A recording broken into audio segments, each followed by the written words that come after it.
साल के बच्चों को एक दिन समझाने लगे, बोले बेटा तुम जिसे भी बताया करो, बोले रोब के साथ बताया करो तुम एसपी भवानी सिंह के बेटे हो। अच्छा, उनकी पत्नी को अच्छा नहीं लगता था, 12 साल के बेटे के दिमाग में क्या भर रहे हैं, क्या करेगा जिंदगी में। अब बच्चा बड़े असमंजस में रहता था, बड़ा कंफ्यूज, बोले पिता की बात मानूं कि माँ की मानूं। अच्छा, वो भवानी सिंह के कुछ गांव के रिश्तेदार मिलने आ गए, उन्होंने उनका बेटा तब देखा था जब वो पैदा हुआ था, वो 12 साल का बड़ा हो गया। तो आते ही उन्होंने पूछ लिया, बोले तुम भवानी सिंह के बेटे हो क्या? बोले पापा तो यही। तो एक बार उन्मुक्त भाव से हंसिएगा, मुस्कुराइएगा, या नारी शक्ति देख रहा हूं। मैं अक्सर कहता हूं कि आकाश की ऊंचाई हो या सागर की गहराई, महिलाएं सफलता के झंडे चारों ओर गाड़ाई। सफलता की राहों पर कई पुरुष रह गए अभागे, महिलाएं निकल गई आगे, कई तो इतनी आगे निकल गई भाई आज तक लौट के घर ही नहीं आई। तो इतनी भी तरक्की मत कर लेना। मैं सच बता रहा हूं सर, आपने पुरानी फिल्में देखी हो, पुरानी फिल्मों में सीन देखे हो, डायलॉग सुने हो, वो पुराने लोग बड़े दूरदर्शी विचारधारा के होते थे। वो बताया करते थे नारी को ज्यादा एजुकेटेड मत करो, नारी को ज्यादा शिक्षा मत दो। क्यों? उन्हें पता था कि नारी ज्यादा एजुकेटेड हो गई तो कलयुग में इसका दुष्परिणाम देखने को मिल सकता है।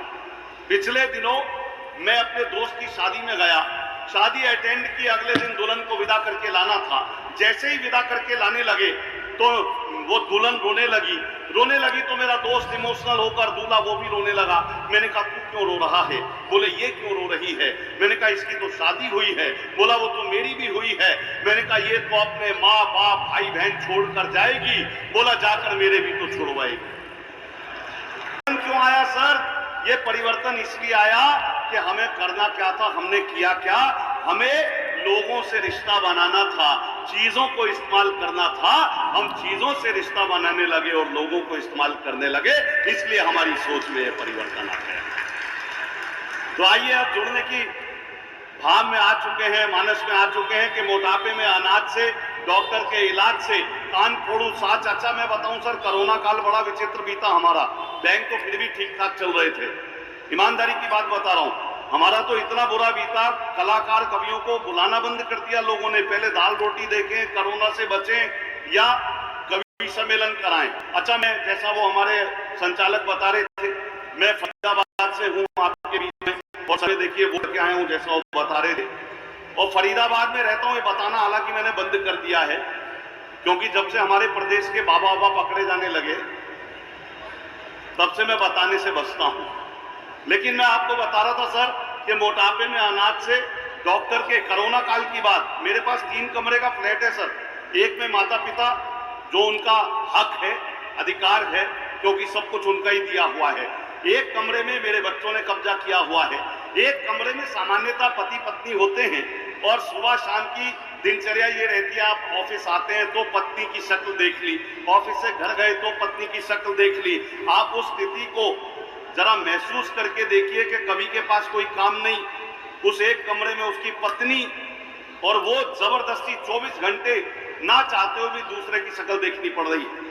अब वो पत्नी मुझसे तो डायरेक्टली कुछ कह नहीं पाई, बार बार मेरी शक्ल देख के एक ही वाक्य दोहराए, पता नहीं ये बीमारी कब जाएगी, पता नहीं ये बीमारी कब जाएगी। अभी भी आप मुखर नहीं हो रहे, थोड़ा हंसो। हंसना बड़ा जरूरी काम है, क्योंकि मोटापे में अनाज से, डॉक्टर के इलाज से, कान फोड़ू साज से, शादी वाले दाज से, मुफ्त की मसाज से और जिंदगी में ब्याज से बचना जरूरी है। खुश रहने के लिए हंसना जरूरी है, और झूठी आन बान से, उधार के सामान से, झूठी आन बान से, झूठी आन बान क्या भाई, पड़ोसी ने फॉर्च्यूनर लिया मैं भी लूंगा। भाई तेरी जब जरूरत नहीं है तो क्यों लेगा दिखावे के लिए। मुझे याद है सर, मेरे पड़ोस में अभी एक 10,000 स्क्वायर फीट का जमीन किसी ने खरीदी, बड़ा 4 मंजिल का बंगला बनाया और बाहर एक बड़ा सा लॉन बनाया। उस बंगले का मालिक फोन पर चहलकदमी करते हुए किसी से बात कर रहा था और उसका मुख्य द्वार खुला हुआ था। अचानक किसी राहगीर ने सांकल बजाई, सांकल बजी तो उस बंगले के बड़े मालिक ने फोन पर बात करते करते ऐसे ही पूछ लिया कौन है। तो राहगीर ने बताया माई बाप राहगीर हूँ, प्यास लगी है, आपका गेट खुला देखा तो लगा कि कुछ पानी मिल जाएगा। तो उसने कहा कि अभी घर में कोई आदमी नहीं है और फिर फोन पर बात करने में मशगूल हो गया। 3 मिनट बाद उस राहगीर ने दोबारा उस गेट को खटखटाया फिर उस बड़े बंगले के मालिक ने कहा, कौन? बोले, माई बाप, प्यास से मर रहा हूं, थोड़ा पानी मिल जाता तो बड़ी मेहरबानी होती। तो उस मालिक ने कहा, बोले, तुमने कहा ना कि अभी घर में कोई आदमी नहीं है। तो राहगीर ने बड़ी मासूमियत से कहा, हुजूर, थोड़ी देर के लिए आप ही आदमी क्यों नहीं हो जाते? तब कहना पड़ता है कि झूठी आन बान से, उधार के सामान से, कसैली जुबान से, खास मेहरबान से, बिगड़ी संतान से और आजकल चालान से बचना जरूरी है। खुश रहने के लिए हंसना जरूरी है और बेसुरे आलाप से, किसी भी विलाप से, बेसुरे आलाप से कि मैं सर सच बताऊं, मैं द्वारका की तरफ आता भी नहीं हूं। चिराग बस अभी आता हूं मेरे पास, मैं द्वारका की तरफ आता नहीं हूं क्योंकि, और 10 सेक्टर की तरफ बिल्कुल नहीं आता हूं। मैं ईमानदारी से बता रहा हूं, ये चंदन दास मुझे बुला लाए। पिछले दिनों मुझसे कहने लगे, बोले, दीपक भाई आप आते क्यों नहीं यहाँ कवि सम्मेलन में? रात को रामलीला में भी होता है, यहाँ होता है। मैंने कहा, असल में क्या है भाई, सेक्टर 10 में मेरी प्रेमिका का विवाह हुआ है। मैं यहाँ आता हूं तो मेरे घाव हरे हो जाते हैं। बहरहाल एक दिन मैं इस भाई के पास, चंदन के पास बैठा था। रात के 11 बजे का समय होगा सब, यहीं पर जहां सोसाइटी में ग्राउंड फ्लोर पे रहती है वो।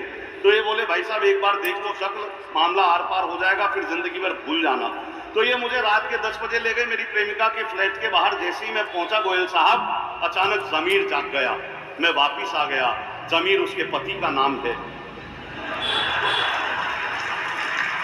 कि बेसुरे आलाप से, किसी भी विलाप से, गुस्से वाले ताप से, प्रेमिका के बाप से, पंचायती खाप से और भ्रूण हत्या पाप से बचना जरूरी है। खुश रहने के लिए हंसना जरूरी है, हंसना जरूरी है। तो आइए हंसी की इस धारा में हम सब एक साथ गोते लगाएं।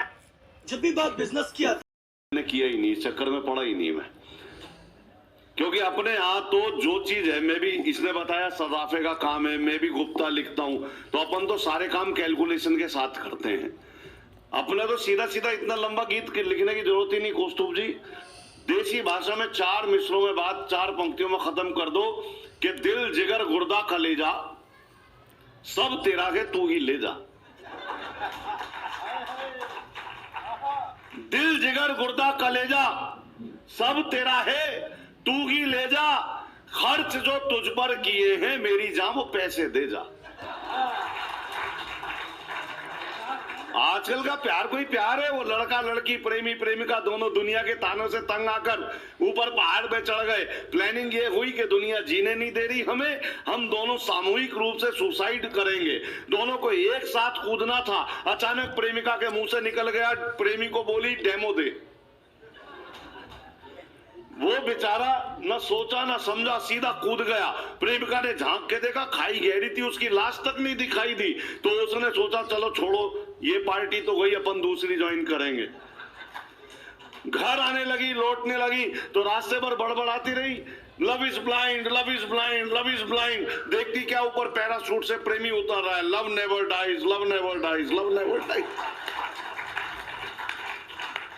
ये तो प्यार हो गया सर। हम तो प्यार भी शकल सूरत देखकर करने लगे। लेकिन हमारे बड़े कवि स्वर्गीय श्रवण राय जी ने कहा कि प्रेम के गीत लिख, व्याकरण पर ना जा। प्रेम के गीत लिख सुदीप, प्रेम के गीत लिख, व्याकरण पर ना जा। मन की पीड़ा समझ, आचरण पर ना जा। मेरा मन कोई गीता से कम तो नहीं, खोलकर पृष्ठ पढ़, आवरण पर ना जा। खोलकर पृष्ठ पढ़, आवरण पर ना जा। अच्छा, मैं सच बता रहा हूं ईमानदारी से, प्रताप भाई की शक्ल देख लो, मतलब इसमें कोई हंसने वाली बात नहीं है। ये लाफ्टर में आने के बाद भाई भी मेकअप शेकअप करके जाने लगा। लेकिन मैं सच बता रहा हूं, बहुत वर्सटाइल प्रताप भाई है हमारा। वो क्या है, भाई को भी किसी लड़की से प्यार मोहब्बत का मामला हो गया था, तो एक दिन रिझाने के लिए बातचीत शुरू हुई इनकी। अब वो लड़की ने पूछ लिया, तो प्रताप जी प्यार के बारे में आपकी क्या राय है? अब भाई हमारा इंप्रेस कर रहा है। देखो डार्लिंग, जो लड़का होता है वो सीमेंट होता है, जो लड़की होती है वो रेत होती है। प्यार पानी होता है जो इन दोनों को मिलाकर मजबूत करता है।